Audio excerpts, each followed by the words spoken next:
Kau anak Tuhan tepuk tangan. Kau anak Tuhan tepuk tangan.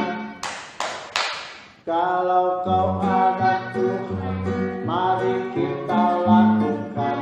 Kalau kau anak Tuhan tepuk tangan.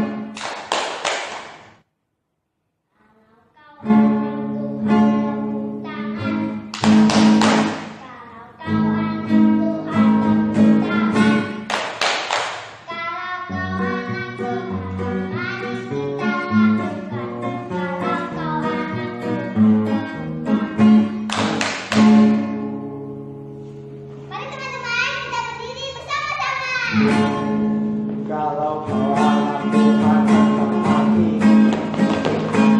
Kau anak Tuhan angkat kaki.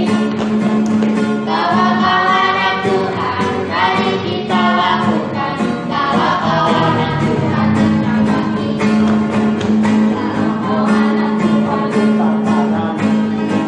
Kau anak Tuhan angkat tangan. Kalau kau anak Tuhan, mari kita lakukan. Kalau kau anak Tuhan angkat kaki. Kalau kau anak Tuhan goyang pinggul. Kalau kau anak Tuhan goyang pinggul. Kalau kau anak Tuhan, Mari kita lakukan. kalau kau anak Tuhan goyang pinggul. Kalau kau anak Tuhan semuanya. Amin. Kau anak Tuhan semuanya. Kalau kau anak Tuhan, mari kita lakukan. Kalau kau anak Tuhan semuanya. Amin. Oke teman-teman, saatnya kita mendengarkan firman Tuhan. Kita siapkan hati kita naikkan lagu Ku Mau Cinta Yesus. Ku mau cinta Yesus selamanya.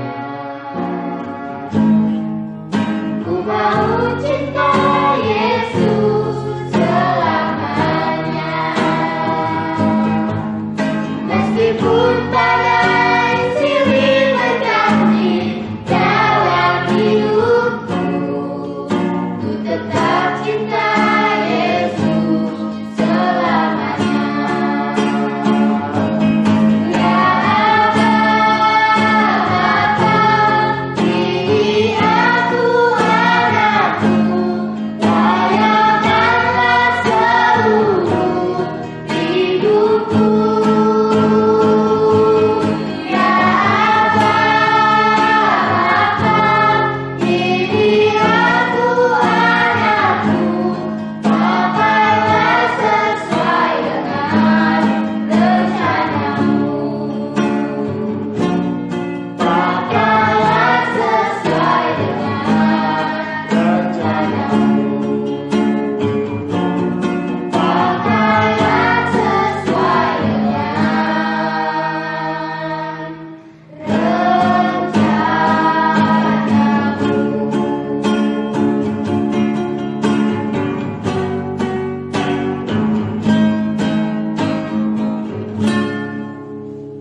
mendengarkan firman-Mu Tuhan. Tuhan Yesus juga keberkati hati kami Tuhan, agar kami bisa mendengarkannya dan melakukannya. Terima kasih Tuhan, haleluya, amin. Pernah. Jadi waktu itu guys di kelas aku, kayak aku waktu itu kayak dibully gitu kan. Terus saya di pikiran saya kayak mau balas atau enggak. Terus kayak karena saya udah kesel banget, makanya aku udah balas guys. Terus aja ya akhirnya aku balas deh. Tidak, karena firman Tuhan mengajarkan bahwa kejahatan tidak boleh dibalas dengan kejahatan. Jadi waktu itu aku pernah lupa ngerjain PR, terus aku datang pagi-pagi buat ngerjain PR teman. Nah, di pikiran aku itu tuh salin atau enggak karena kepepet. Jadi aku salin deh. Pas aku lagi nyalin aku ketemu guru aku, ketahuan deh, terus aku dihukum gara-gara ketawa. Gak mau karena ada 2 alasan. Yang pertama karena aku mau takut Tuhan dan mau hidup jujur, dan yang kedua takut dihukum lagi. Waktu itu saya lagi duduk-duduk, saya ada dompet mama, terus saya ngambil, pilihannya ngambil atau enggak, terus saya ambil deh, ketahuan mama. Akhirnya saya dipukul, sakit. Saya tidak mengulang lagi mencuri duit mama. Pernah. Waktu itu aku kan sama adekku naik mobil, habis pulang jemput mami. Habis itu aku ke Alfa sama adek dan mamaku. Adekku dibeliin permen, terus aku dibeliin dibeliin apa-apa enggak. Terus sampai di rumah aku iri sama permen itu. Dipikirin aku ambil apa enggak ya. Dipikirin aku ambil. Terus adekku kan lagi ke toilet tuh pipis. Terus aku ambil banyak-banyak tuh. Terus pas adekku dateng, dia kaget. Dia pikirin kok kakakku ambil nggak izin. Terus dia ngerecokin aku, pukulin aku. Terus aku langsung taruh permennya. Terus kabur deh. Lain kali aku nggak bakal gitu lagi deh. Aku bakal minta baik-baik sama adik aku. Aku nggak bakal mencuri lagi. Memiliki pekerjaan untuk Yunus, tetapi Yunus sebaliknya tidak menginginkannya. Allah mengutus Yunus untuk pergi ke suatu tempat bernama Niniwe, dan Allah ingin agar Yunus mengatakan bahwa Allah mencintai orang-orang Niniwe. Tetapi Yunus tidak mau melakukannya, karena menurut Yunus orang-orang Niniwe itu jahat dan mereka suka melakukan banyak kejahatan. Allah tahu apa yang dikatakan Yunus itu memang benar. Orang-orang Niniwe telah menjauh dari Allah, tetapi Allah masih sangat mengasihi mereka.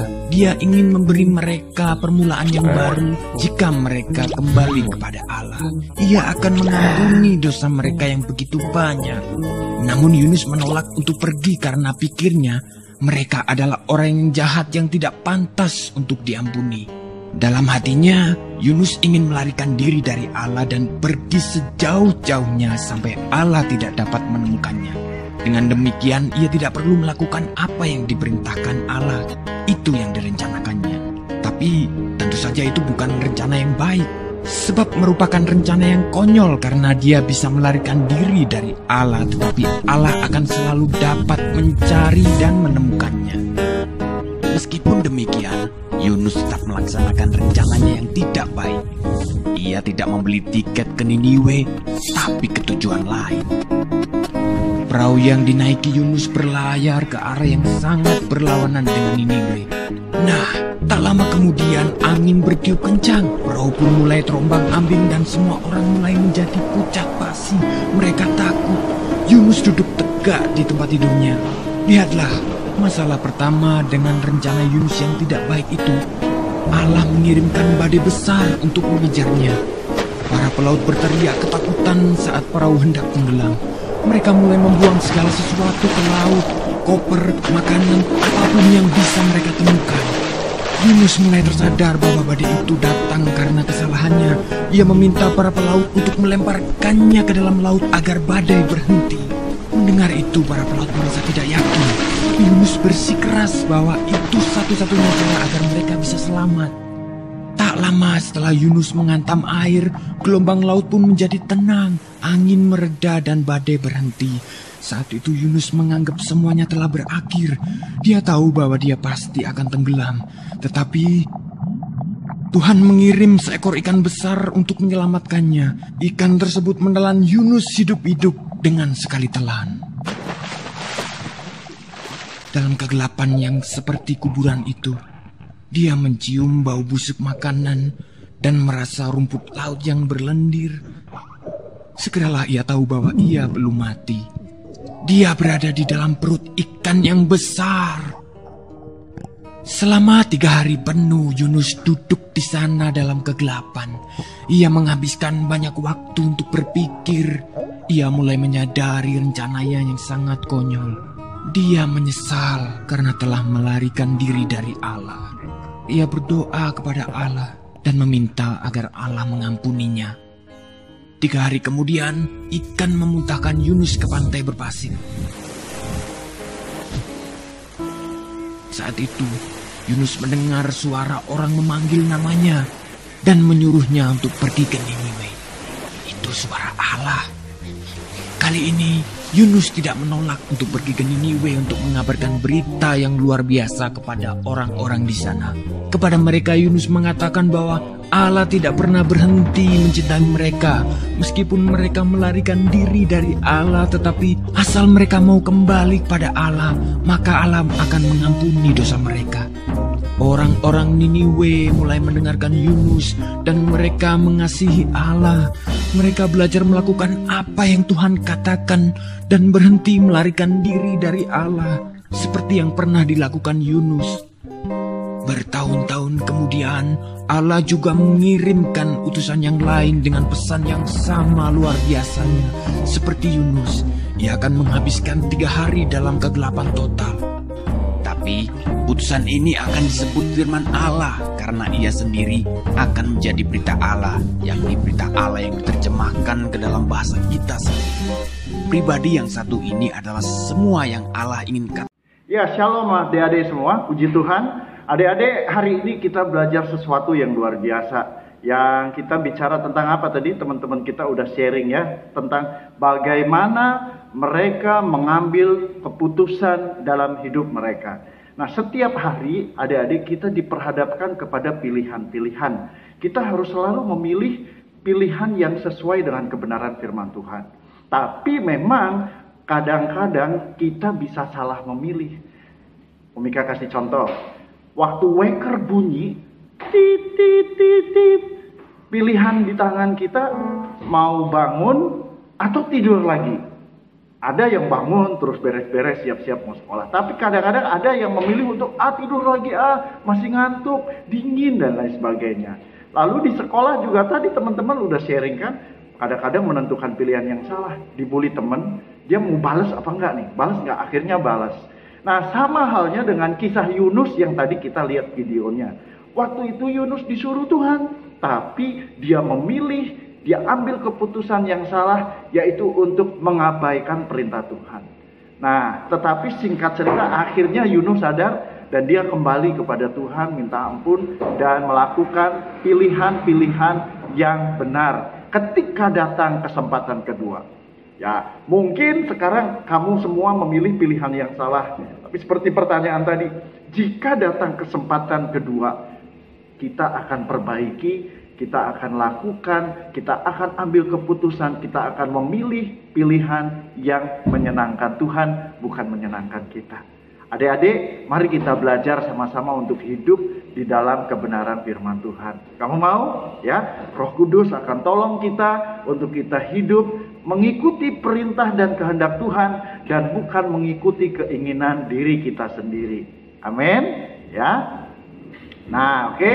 Ayat hafalannya ialah di dalam Filipi 3 ayat yang ke-10.